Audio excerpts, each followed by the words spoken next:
في قلب أوروبا تتألق جمهورية التشيك بتاريخها العريق وثقافتها الغنية. تعتبر براغ العاصمة الساحرة مركزاً للمعالم التاريخية والفنون، وتعرف باسم متحف أوروبا لكثرة متاحفها وآثارها. تتمتع التشيك باقتصاد متقدم يعتمد على الصناعات التقليدية والطاقة الإنتاجية في مجالات مثل الهندسة الميكانيكية وصناعة السيارات والكيماويات، كما تشتهر بتراثها الثقافي الغني، حيث أنجبت العديد من الأدباء والموسيقيين المشهورين عالمياً. وتقام فيها مهرجانات فنية عالمية مثل مهرجان كارلوفي فاري للأفلام وربيع براغ الموسيقي. واليوم سنتعرف على هذا الإرث والتراث مع سعادة سفير جمهورية التشيك لدى دولة الكويت. أهلاً وسهلاً بكم سعادة السفير.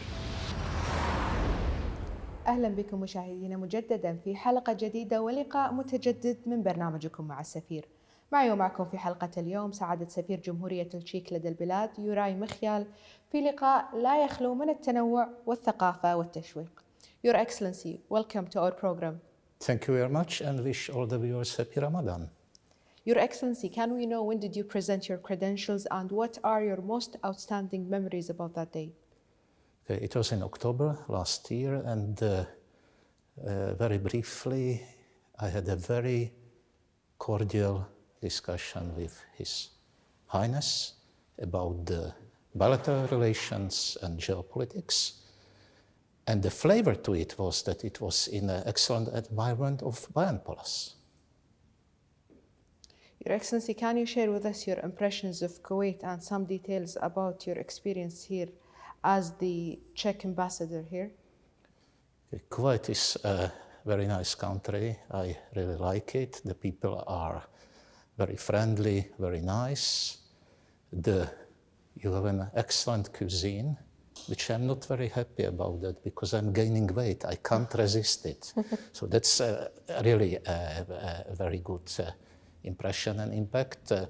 I like your interactive museums. I like the eye-soothing architecture, and I really love to stroll in the desert and to listen to the wind and the silence.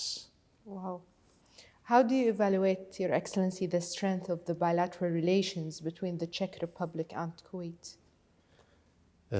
It's already more than 60 years that we are in touch. We recognize at the time Czechoslovakia recognized Kuwait already in the year 1961. We established diplomatic relations 2 years later, and it's already 60 years we opened the embassy here. So I think that our bilateral contacts are very extensive, they are very good, and it also is showing that during the Desert Storm operation we had our troops here to help to liberate Kuwait. Your Excellency, what are the other key fields of cooperation between Czech and Kuwait, and how these can be expanded further? Yeah, always you can expand and you can improve the relations. Even they are very good, they are excellent. Myself, beside the political contacts, I am focusing on a little bit forgotten area in the diplomacy, and it's the public diplomacy, or so-called people-to-people diplomacy, which has a really huge range of variabilities. It's tourism, it's cultural exchange, it's even sport diplomacy. It's I can talk hours about the education. So this is one. So this is the public diplomacy. Of course, the economic diplomacy and the business ties. And last but not least, I must not forget the the consular activities, which is also very important. Your Excellency, speaking about economic diplomacy, how do you see the future of the economic relations between the two countries? Again, it could be improved, but we can't be exactly satisfied, but I think that just the figure showing that last year the bilateral trade increased by 54%, so it's quite a nice number, but we will try to even improve it. You know, we have here various products. I think the most well-known to Kuwaitis are the Skoda cars, which are strolling the roads in Kuwait. We have another brand of car which is Korean origin, but it's manufactured in Czechia. It's Hyundai Tucson.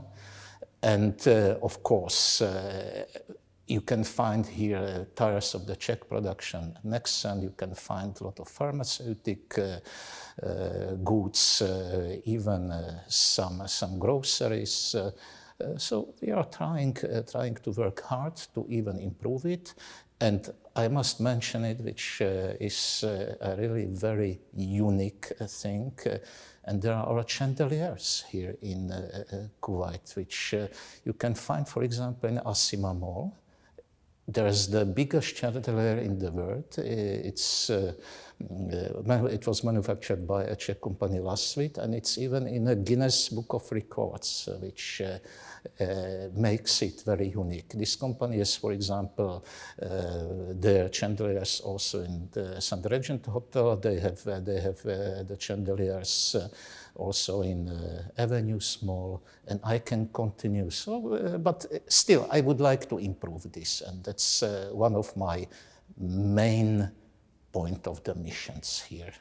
Of course, Your Excellency. Your Excellency, Czechia gives foreign investments due attention. What are your own plans to attract Kuwaiti investors? Kuwaiti investors to Czechia, you mean? Before I will answer this question, I just want to add one thing, which goes to the economy diplomacy. We have here a company named Deconta, which is decontaminating the desert from the remains of the Iraqi aggression here. So that's also, you can see how we are trying to help also the environment and working hard on to extend the economic relation. Back to your question, investments in Czechia. I don't think if I really need to attract Kuwaitis, because they know it very well that we are an excellent country for investments. We are a very safe country. We are situated in the middle of Europe, bordering Germany, Austria, Slovakia, and Poland. We have very good infrastructure, highways, railroads. We have even a possibility to transport and to invest into the ports, the river ports, because we have two very important rivers there. And Kuwaitis are nowadays investing mostly in the real estate. But we already know that they are also extending their portfolio in other parts of the investments possibility.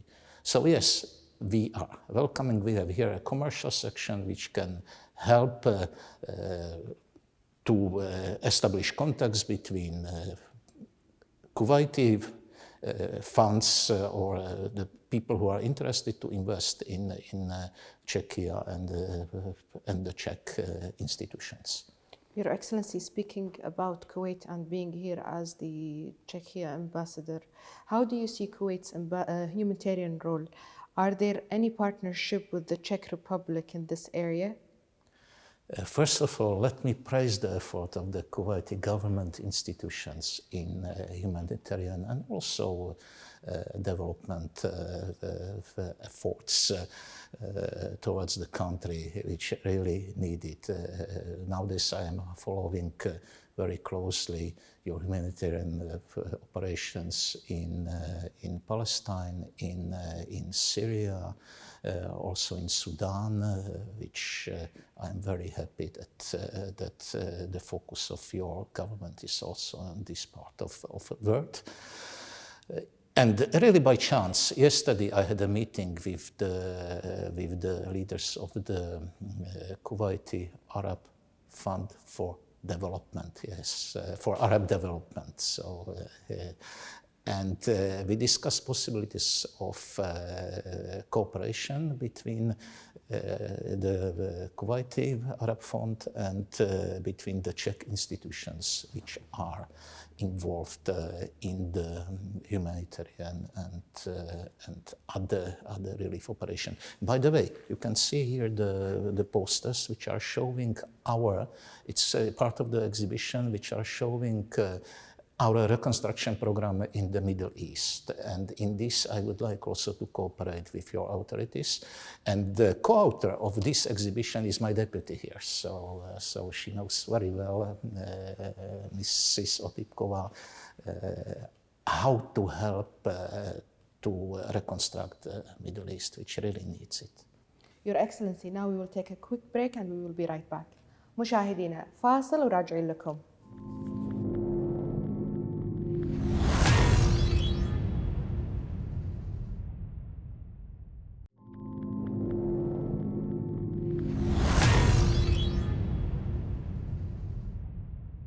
مشاهدينا رجعنا لكم من بعد الفاصل ونستكمل حوارنا مع سعادة السفير التشيكي لدى البلاد يوراي خميل. Your Excellency, welcome back. How do you describe the Czech culture in general and what are its most prominent features? That could be a very long answer, but okay, I will try to make it brief. We have deep roots in the history about the Czech culture. We have been crossroads of civilization. As I already mentioned, there have been merchant roads passing through the nowadays Czechia territory. And because of that, the culture was formed. You can even see that this is also, we have it's like Bedouin, and it's a little bit Turkish, little bit Northern Africa image with the camel.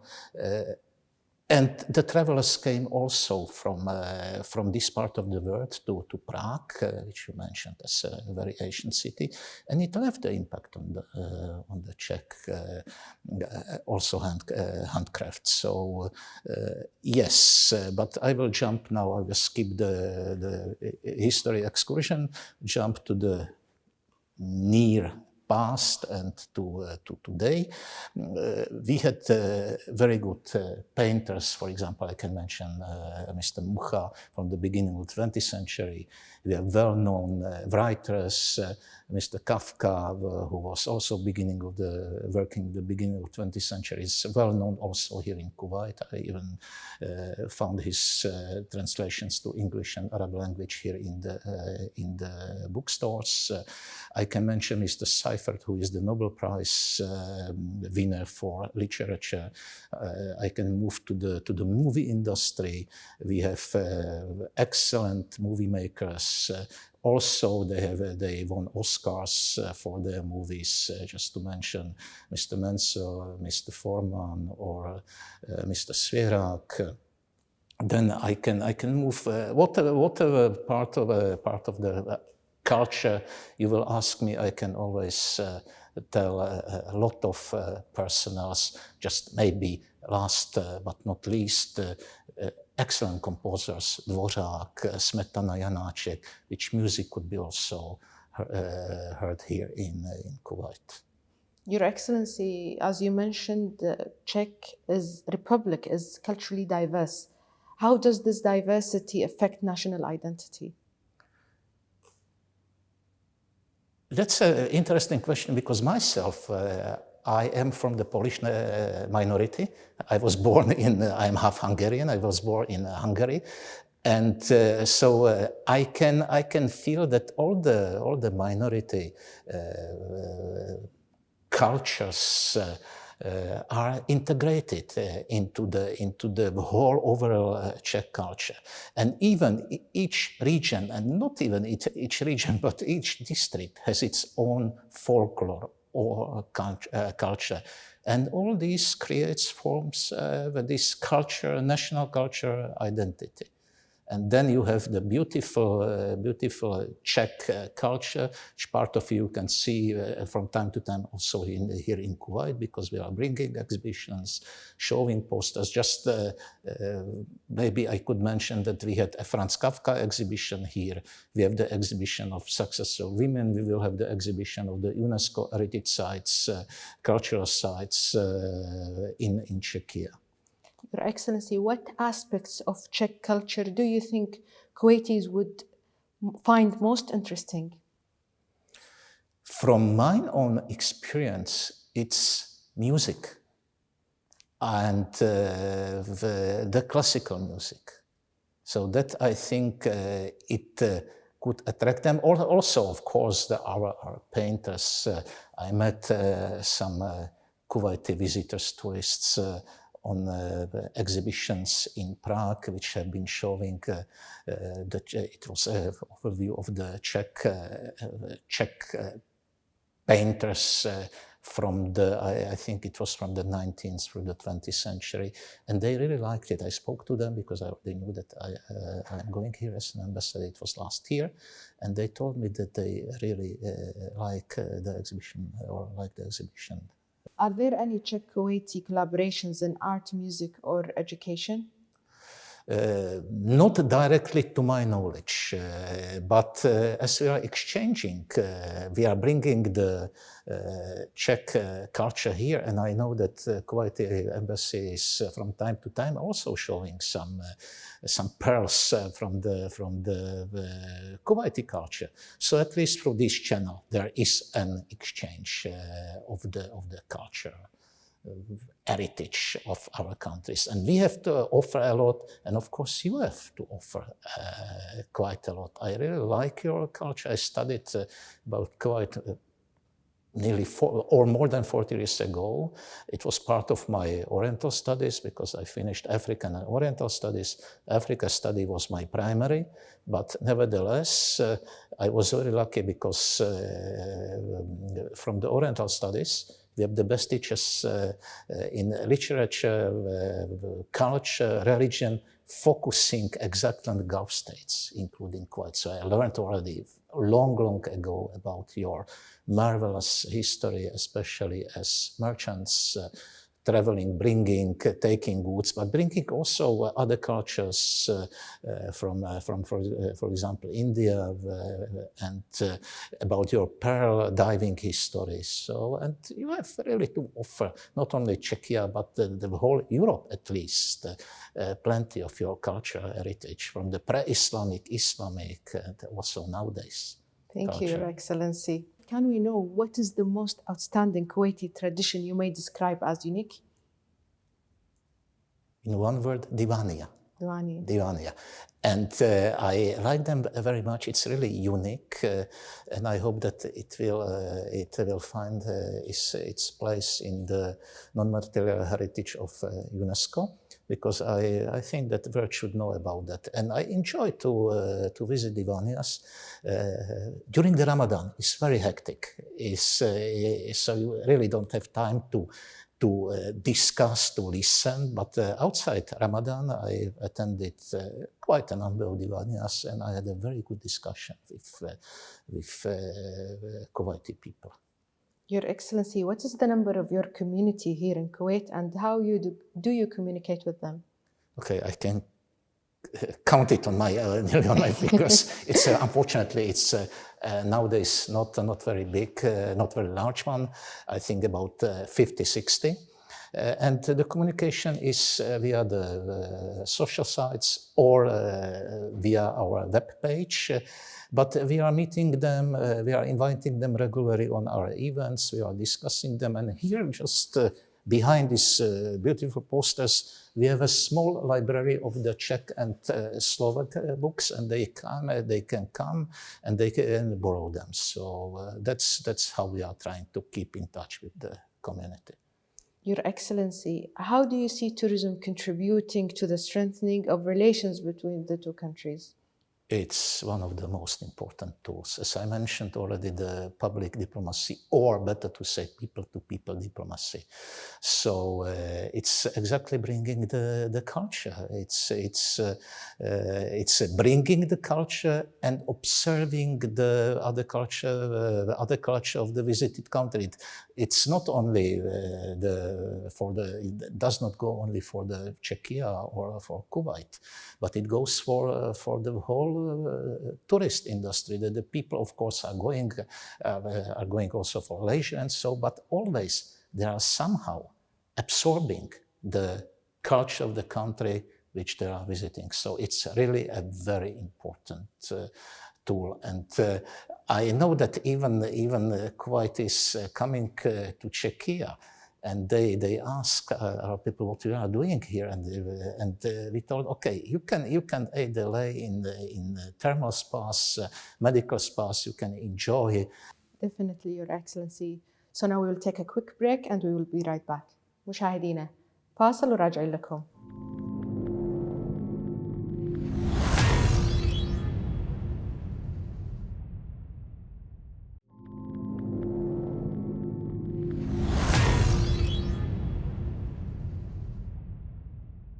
مشاهدينا رجعنا لكم من بعد الفاصل ونستكمل حوارنا مع السفير. Your Excellency, speaking about tourism, what is the number of visas the consular section issues every year? Each year we are around 7,000 visas. But we know that more Kuwaitis are visiting Czech Republic because to some parts of Czechia, it's closer, for example, to travel to Germany or to travel to Poland. And they are coming from there because, for example, from Poland, very close, it's the Darkov spas, which I am privately calling as Kuwaiti spas because your people really like the treatment, the accommodation, so they are going there very often. Also, for example, from Munich, it's also closer to Karlovy Vary, which is another, or to Teplice, which is a very famous spa on the German, but better to say on the northern German-Czechia border. So I hope that the number of Kuwaiti tourists will increase. Unfortunately, we have the direct flights only during the summer now, summer months from July to September. I don't want to make advertisement for the company who is flying, but I will mention it. It's well known, it's Jazeera company flying these 4 months. But I will tell you some secret that I am discussing with the Kuwait Airways also to fly directly to Prague around the year, so to have more flights and to bring more tourists. They are open to this discussion. Of course, it depends on the increasing of the fleet, it depends on the new terminal, but I would be very happy if during my term here, which should be 4 years, we will have at least 2-3 times a week direct flight to Prague around the year, not just in the summer. Because in that case, more Kuwaiti tourists can come to, and much easier, because directly it's 5 hours fly. If you have to change planes, it could take 12-13 hours. So it's a little bit more exhausting. Yes, definitely, Your Excellency. So you spent here like almost a year, Your Excellency, yeah. Am I right? Yes. How do you describe the experience of Ramadan celebrations in Kuwait? This is my first Ramadan here, but not entirely my first Ramadan in my diplomatic life, because I was ambassador to Nigeria for 7 years, more than 7 years. And of course, Nigeria is not a typical Muslim country, but nearly half of the populations are Muslim and they're observing Ramadan. It's different, for example, in south part of Nigeria because there are less, but it's really observed according to what I experienced already slowly 20 years ago. It's even more than 20 years ago. It's observed in northern part of the country and partly in the capital. And then I also was during Ramadan in Somalia during the war. I was there with the United Nations, and it was also quite an interesting experience in war times. How it was a civil war, how they have been trying to obey Ramadan. Of course, this in Kuwait, it's entirely different. We are in a fortunately very peaceful country. And I really admire the devotion of the people to the religion and how they, from really dusk to dawn and from dawn to dusk, and how the city became lively in the evening hours. I know that I should avoid the traffic after 8:30 because it's a nightmare, because everybody is moving from place to place. Of course, there are plenty of divaniyas, which I am gladly attending. Today I have, I don't know, maybe 6 or 7 on my list, even a ghabka. So it's a very intense and for a foreigner, very interesting period. Your Excellency, speaking about Ramadan, we will mention food. What Czech dishes would you recommend trying? All of them. Okay, but if I should pick, so it's roasted. Pick some of them. It's roasted duck with cabbage, mostly red or white, and dumplings, which is a special Czech type of the side dish. Then pies, but the pies are all over the world. But okay, maybe beef goulash, and you can have it with potato, which is most, or you can simply with bread. Other thing, if you fast food, it's very famous. Fried cheese, and it could be served with either French fries or even baked potatoes, even with rice. But there is a special sauce named tatarka, which is something like mayonnaise, but some pickles added to it. And of course, if you eat, you have something to drink. So a very, very famous drink is kofola, which is a non-alcoholic beverage. It's called Czech Coca-Cola or Czech Pepsi-Cola. And some would tell you that it's even better than this. And of course, I have to tell that we have excellent non-alcoholic 0-0, and I underline really 0-0 beer, which goes very well with as I mentioned already, the duck. So I think that, but you should try each.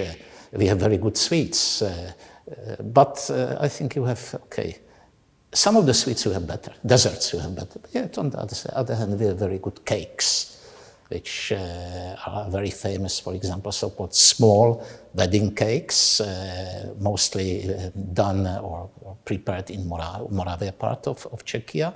And they can have, for example, on it some type of jam or some other very tasty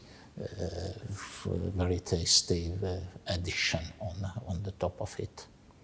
They sound worth for trying, Your Excellency. Sorry, I don't have any sample of the Czech food here. Next time. Next time, inshallah. Your Excellency, Czech society is famous for strong will and punctuality. How do these values affect or influence daily life? I think in a very positive way. Of course, we feel a little bit ashamed when we came somewhere late. But I think that this is an important part of the Czech tradition. And the other thing which we are famous, we are called that the Czechs have golden hands, that they can do repair and do everything. But it just not goes for the manual work with golden hands, but it's or the acronym for example, we are very good in the artificial intelligence. Yeah. We are excellent in research and applied research. And from there, the Czechs are really known as with the golden hands. It could maybe we could say sometimes golden brain, but it would be already too selfish. So let's keep the golden hands. Your Excellency, my last question will be for you is what makes you as a Czech citizen happy? Happy, proud about I would say that we live in freedom, democracy, especially after 1989. Excellency, speaking about simpler things that make you happy as a Czech citizen, can you tell us more? That I am Czech citizen. Yes. That I am Czech citizen. That's make me very happy. Your Excellency, thank you for your time and thank you for being with us. It was a pleasure, and again, happy Ramadan to everybody. Thank you, Your Excellency. مشاهدينا، وصلنا معاكم لختام حلقة اليوم من برنامج مع السفير. نراكم في حلقة أخرى. دمتم في أمان الله ورعايته.